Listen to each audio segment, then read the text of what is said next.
Sim, professora de Direito Penal, Janaína Pascoal, que tipo de implicação teria hoje se o Brasil adotasse uma redução da maioridade penal? Então, um ponto muito importante para entender que é o seguinte, no Estatuto da Criança e do Adolescente está previsto que a infração, o ato infracional, é qualquer crime, das centenas de crimes previstos para os adultos, quando praticado por um adolescente, tá? Uma pessoa de 12 a 18 anos.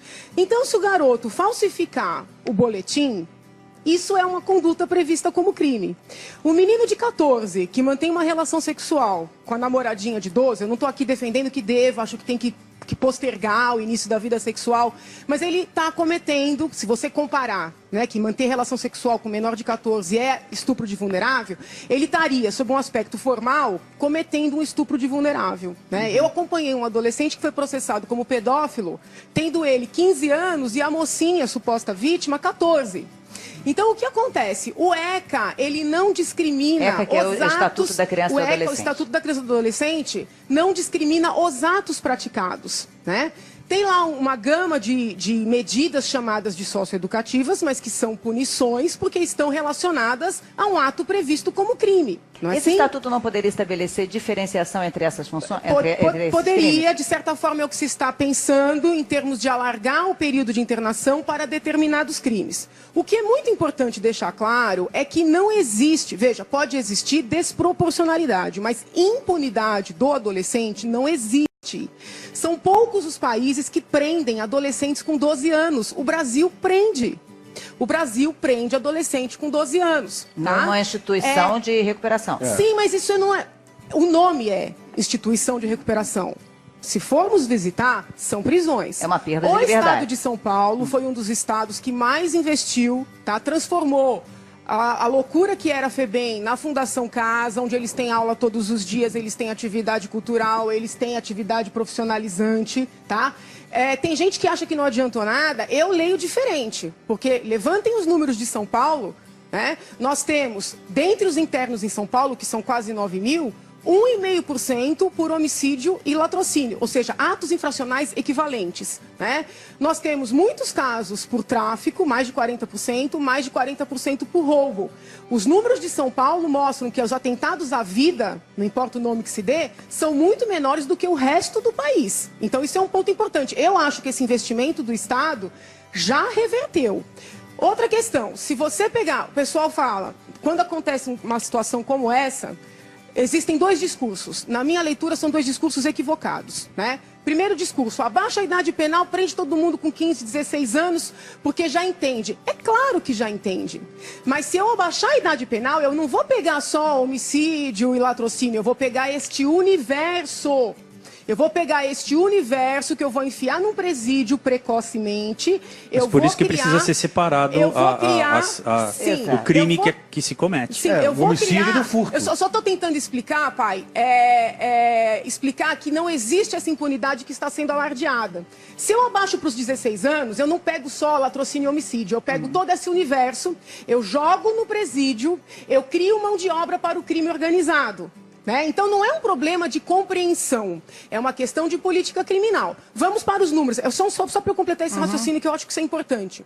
Hoje, a maior parte dos adolescentes internados, mas se for visitar Fundação Casa, é um pouco diferente. Visita os outros estados para ver. É prisão pior do que prisão para adulto. Então não é educação, é pena. Não tem aula. Bom, então já está tudo equivocado a partir daí também. Uma pesquisa do CNJ que está no site. É bom que é do CNJ, que não é de partido nenhum, porque esses assuntos são complicadíssimos, porque aí entra a questão partidária, quem é amigo de quem. Aqui eu não estou atrás de voto nem de cargo, entendeu? A pesquisa do CNJ mostra são instituições piores do que as destinadas aos adultos. Hoje, a maior parte dos internados no Brasil inteiro e em São Paulo também são por tráfico e roubo. Tanto roubo à mão armada como roubo simples, sem mão armada. O tráfico, pelo estatuto, nem comportaria internação, porque pelo estatuto só poderia internar, né, por atos praticados com violência ou grave ameaça. Pois bem, o sujeito internado por tráfico, um adolescente, fica aos 3 anos. Ele fica aos 3 anos. Sabe quanto é que o adulto primário sem antecedentes pega? 1 ano e 8 meses. Porque a lei prevê pena mínima de 5 anos, mas quando é primária, pequena quantidade sem antecedentes, tem causa de diminuição. Acho que Janaína... Você vai me desculpar, mas não é bem assim também, não. Aí, só mais uma coisa, o roubo. O sujeito que é condenado por roubo simples pega a pena mínima de 4 anos. Tem progressão, livramento, remissão pelo trabalho, tá? O adolescente fica os 3 anos. Se tiver a mão armada, fica os 3 anos. Tá como armado o adulto, pega 5 anos e 4 meses, que é a pena mínima, sendo primário sem antecedentes. Ele fica 2 anos. Então, na maior parte dos casos de internação no Brasil, ou seja, mais de 80% que são por tráfico e roubo, o jovem fica mais tempo preso, porque não é escolinha, não é passeio, do que fica o adulto. Então, isso é uma realidade ruim, equivocada, mas Janaína, é uma mas pelo que realidade. você tá dizendo... Eu queria só esclarecer. Quando eu falo do tráfico e do roubo, doutor Tales, eu estou dizendo o seguinte, não é verdade que não haja resposta para o tráfico praticado pelo adolescente. E se o senhor, na vara que o senhor funciona, toma esse cuidado da escalonagem, eu fico feliz, mas o senhor sabe que não são todas as varas que funcionam dessa forma.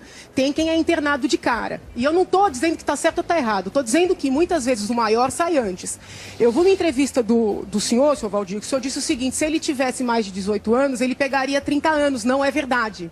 Você abre o código e vê a pena máxima do latrocínio. No entanto, uma pessoa que é pega a primeira vez no latrocínio vai pegar a pena mínima, é crime hediondo, progride em 2/5. Ou seja, o maior fica 8 anos, porque são os 2/5, o menor fica 3. Mas é uma mudança que nós estamos brigando também. Veja bem. Que aumente essa pena de 30 para 50. É cair no erro, que infelizmente é o que está aí desde sempre, de ficar os que querem prender todo mundo achando que vai resolver e os que querem dizer que o problema é pobreza. O problema não é pobreza, o problema não é só carência social, isso também é um discurso enviesado, falso, que precisa ser esclarecido. Então, o que eu estou tentando mostrar é o seguinte, esta redução vai ter implicações para a segurança pública que são piores do que as pessoas hoje imaginam. Vamos pensar numa elevação do período de internação para os fatos mais graves de maneira objetiva. O governador de São Paulo mandou um projeto. Eu li o projeto, não fiz um estudo ainda, porque foi ontem. Acho que o projeto está amplo demais. Acho que tem que ser Passaria uma coisa... para 8 anos o período de internação. Pode até ser 8 anos, mas tem que ser pontual. Qual a conduta? Não pode ficar uma coisa nebulosa, né? Crime hediondo, se tiver motim, a depender da autoridade. Tem que ser um pouco mais... Todo tipo de combate à violência, seja praticada pelo adolescente ou pelo adulto, tem que ter determinação das punições. Até para ter esse efeito dissuasório, até para ter o efeito de que o que acontece comigo, tem que ser objetivo. Então, é roubo, 3 anos, é latrocínio, 5 anos de internação. Eu sou firme na opinião de que não pode misturar adolescente até 18 anos com adulto. Queria fazer um comentário, o doutor Tales até pode dizer se eu estou mentindo ou não. Eu acredito que ele vai dizer que não. Eu atendi muitas mães de meninos viciados em crack, tá? Pais também. Aí essa mãe vai no psiquiatra e ele fala, mãe, não dê dinheiro para esse menino, não importa ser muito rico, o dinheiro que tem, né? Porque o menino vai comprar pedra. Então a mãe não dá o dinheiro. O menino vai pra rua, pega a faca, assalta. Às vezes o menino mata, tá? Aí o que acontece? Essa mãe no desespero acorda cedo, amarra o menino no pé da cama. Eu não tô brincando, tá? Põe corrente. O Ministério Público processa a mãe por cárcere privado. Aí o governo do estado faz um convênio com a OAB, que eu sou membro do conselho. São 70 advogados trabalhando de graça todo dia no Cratódio. O doutor Tales deve saber que eu não estou mentindo. A Defensoria Pública se manifesta contra processo por processo.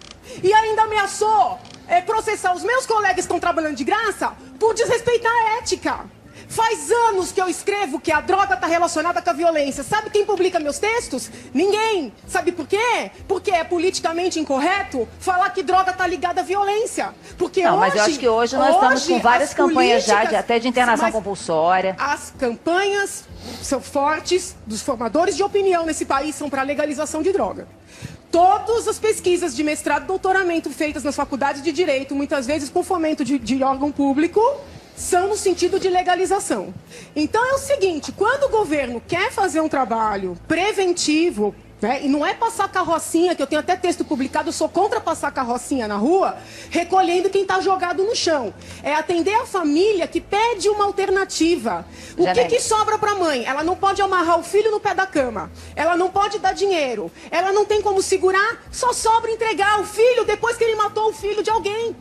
Entendeu? E os órgãos que dizem que são defensores dos direitos humanos... E que no aspecto da não redução concordam comigo, quando eu levanto esse ponto, não é com eles que eu estou falando. Então eu queria que o doutor...